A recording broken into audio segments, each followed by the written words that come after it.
अस्सलामुअलैकुम। उम्मीद है आप सब खैरियत से होंगे। आज हम बनाने जा रहे हैं बहुत ही मज़ेदार और गर्मियों का लाजवाब तोहफा स्ट्रॉबेरी स्प्लैश। तो चले देखते हैं उसके लिए हमें किन किन चीज़ों की ज़रूरत है। सबसे पहले हमने एक बाउल फ्रोज़न स्ट्रॉबेरीज ले ली हैं।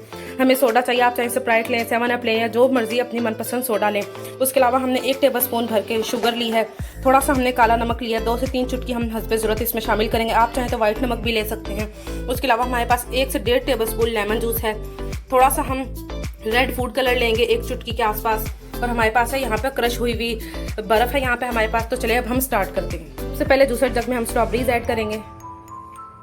उसके बाद हम स्टेप बाय स्टेप ये सारी चीज़ें ऐड करेंगे। इसके बाद शुगर ऐड करेंगे, हम लेमन जूस ऐड करेंगे। इसमें से हाफ हम फूड कलर ऐड करेंगे, सारा बहुत ज़्यादा हो जाएगा रेड फूड कलर।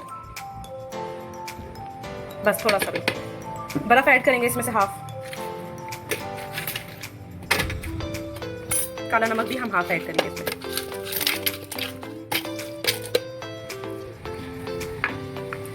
और इसको थोड़ा सा हम लिक्विड फॉर्म में करने के लिए, ताकि अच्छी तरह मिक्स हो जाए, थोड़ी सी हम इसमें इस पॉइंट पे स्प्राइट ऐड करेंगे 2 to 3 टेबल स्पून। बस अब हम इसे अच्छे से ब्लेंड करेंगे।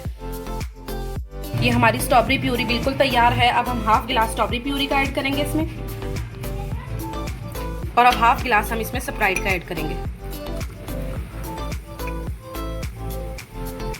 आप चाहें तो स्ट्रॉबेरी प्यूरी को क्यूब्स में डाल के फ्रीज भी कर सकते हैं, और जब आपने बनानी हो आप 4 से 5 चम्मच स्ट्रॉबेरी प्यूरी के ऐड करें और साथ ही ये सोडा डालें तो झटपट तैयार हो जाएगी। 1 से 1.5 महीने तक आप इस स्ट्रॉबेरी प्यूरी को सेव करके रख सकते हैं। हमारी स्ट्रॉबेरी स्प्लैश बिल्कुल तैयार है, बहुत ही मज़ेदार और ठंडी है ये। आप लोग भी ज़रूर ट्राई कीजिएगा, और वीडियो पसंद आने पर लाइक, शेयर और सब्सक्राइब करना ना भूलिएगा। अल्लाह हाफिज़।